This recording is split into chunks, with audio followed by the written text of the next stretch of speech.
And so I don't want you to look at those things as expenses, but they're you buying back your time to focus on other things. So I just want you to think about that. Where are you holding yourself back?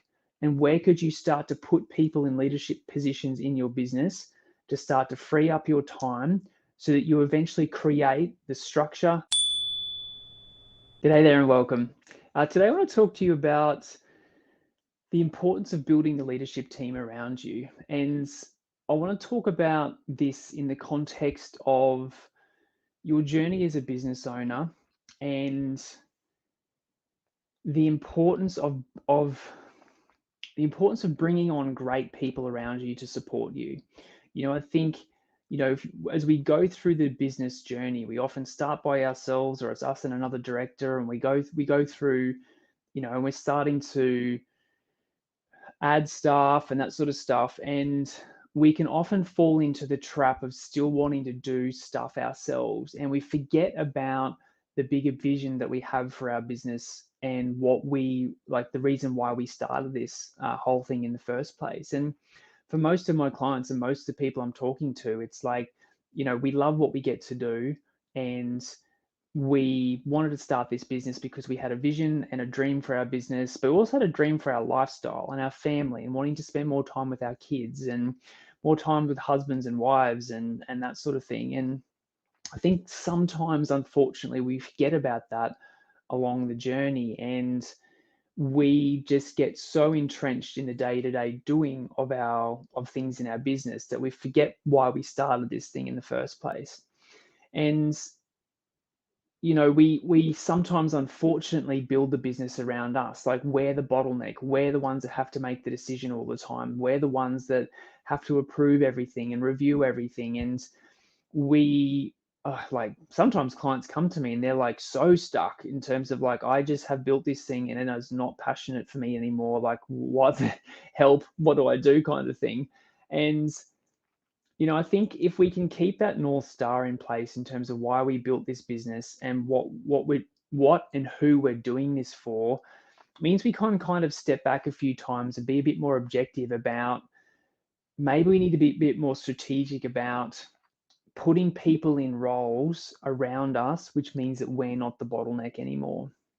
And so that's kind of what I want to talk to you about today in this training, is really, as you go through your business journey, it is so important to surround yourself with really, really good people. And I know that sounds simple and straightforward and duh, Josh, that's pretty logical, but you'll be surprised. Like, so many business owners, they actually don't want to surround themselves with people that are just as smart as them or smarter, because they feel uncomfortable, or they will feel like they're no longer valid or valued in the business if they hire an amazing ops manager or an incredible general manager that takes the running of the business off them, or frees them up out of the day to day.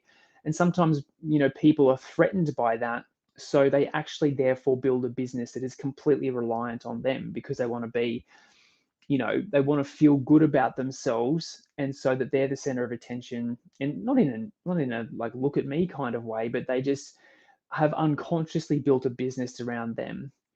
And then when you kind of step back and you're like, this is not what I wanted to do or create, you're like, help, how do I get out of this?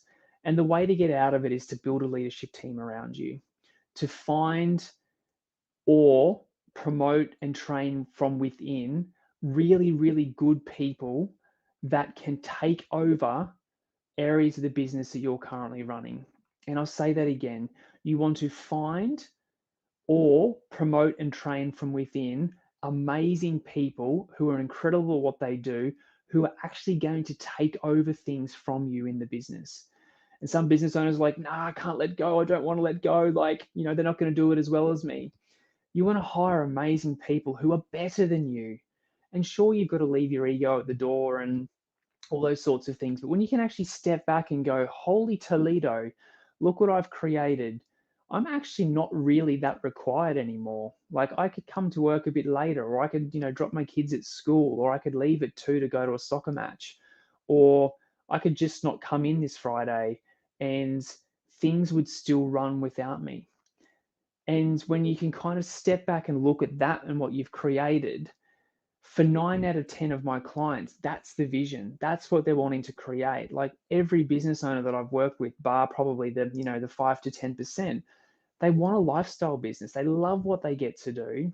They love being a business owner. They love the technical aspect. They love helping their clients, but they've got stuff they want to do outside of the business. And a lot of the times people come and work with me because they're like, I've just built a business around me and I want help undoing that, basically. And so, like I said, the way you do that is surround yourself with incredible people and slowly look to make yourself redundant from roles in the business by hiring or building an incredible leadership team around you. So I want you just to kind of think about that as a concept and kind of really chew on that.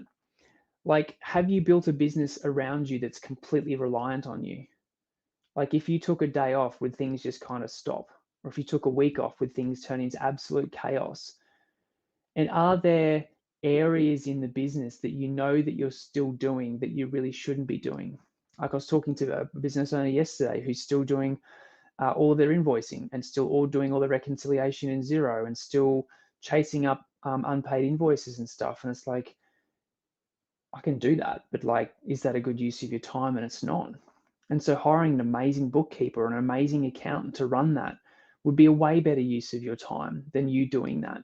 And so it's looking to make yourself redundant in these key areas in the business and surrounding yourself with an incredible leadership team that start to take over that. And so some of the first things, you should be looking to outsource are your emails and your calendar. And then it should be really, your bookkeeping and your accounting. And then it's, admin, it's operations, it's a general manager into the business to run the day-to-day of the business. Then it might be a high-level accountant to run all your reporting for you. You're bringing up team leaders to run the technical side of things for you. And all of a sudden, you've got amazing people you've surrounded yourself with amazing people in your business who are all great at what they do, passionate, love the work that they get to do every single day. They're in their high dollar productive zone. And you just get to kind of be part of all of that. You can sit back and look at what you've created and know that you've actually created that sort of vision that you had for yourself when you set out on this crazy journey all those years ago, as opposed to building yourself into the business and just end up burnt out and resenting it. So I want you to really kind of think about this and chew on it. Like, where are you still doing stuff that you're not?